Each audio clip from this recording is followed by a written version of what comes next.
Boa tarde, a paz do Senhor para os meus irmãos, amém? Aqui quem está falando é a irmã Tatiana. Eu venho trazer uma palavra para os meus irmãos, amém? Que se encontra em Mateus, capítulo 16 e o versículo 4, amém, meus irmãos?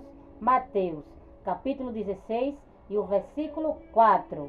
Quem tiver Bíblia quiser acompanhar, meus irmãos, que diz assim: uma geração má e adúltera pede um sinal, porém nenhum sinal lhe será dado, senão o sinal do profeta Jonas.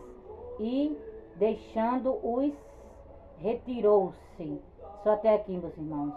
Que Deus está falando comigo, com você nessa tarde, meus irmãos.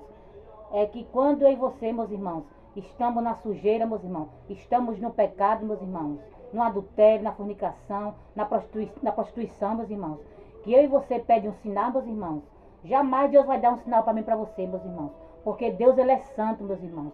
Deus só fala com quem está limpo, meus irmãos.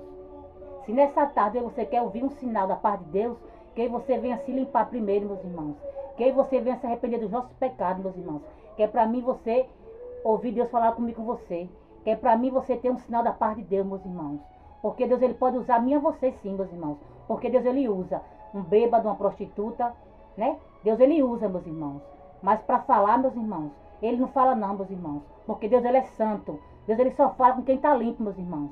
Se nessa tarde você quer ouvir Deus falar comigo, com você, se você quer um sinal da parte de Deus, que você venha se limpar primeiro, meus irmãos. Porque Deus, ele não fala com quem está na sujeira não, meus irmãos.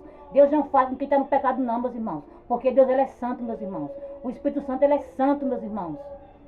E ele não fala com quem está na sujeira, com quem está no pecado. Se nessa tarde você quer ouvir um sinal da parte de Deus, se você quer ouvir Deus falar comigo, com você, que você primeiro venha se limpar, meus irmãos. Porque Deus, ele é santo. Deus, ele é limpo, meus irmãos. E ele não fala com quem está na sujeira não, meus irmãos. Ele pode até usar a mim e a você. Porque Deus, ele é bondoso, Deus é misericordioso. Ele pode usar a mim e a você. Usar, mas falar não, meus irmãos. E se nessa tarde você quer um sinal da parte de Deus, que você venha se limpar primeiro, meus irmãos. Para poder você ouvir Deus falar comigo, com você.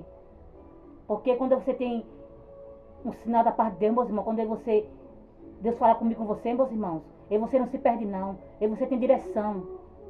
Porque muitas das vezes você quer o sinal da parte de Deus, mas você está sujo. E Deus não fala com quem está sujo não, meus irmãos. Se você quer um sinal da parte de Deus, você quer ouvir Deus falar comigo, com você, que você primeiro se limpe, meus irmãos. Porque quando vocês estamos limpos, meus irmãos, Deus, ele fala comigo, com você. Quando vocês estamos limpos, meus irmãos, você tem direção. E você escuta a voz de Deus. Mas se você estiver na sujeira, meus irmãos, no pecado, você não vai ouvir a voz dele, meus irmãos. Ele pode até usar a mim a você, porque Deus, ele é bondoso, Deus, ele é misericordioso, meus irmãos. Mas falar comigo, você não, meus irmãos. E se nessa tarde você quer ouvir Deus falar comigo, com você, se você quer um sinal da parte de Deus, que você primeiro venha se limpar, meus irmãos. Que é para mim você ter um sinal da parte de Deus. Amém, meus irmãos? E só até aqui, meus irmãos. Foi pouco a irmã Tatiana entendeu essa palavra. Fiquem todos com Deus, a paz do Senhor, e tenham todos uma ótima tarde.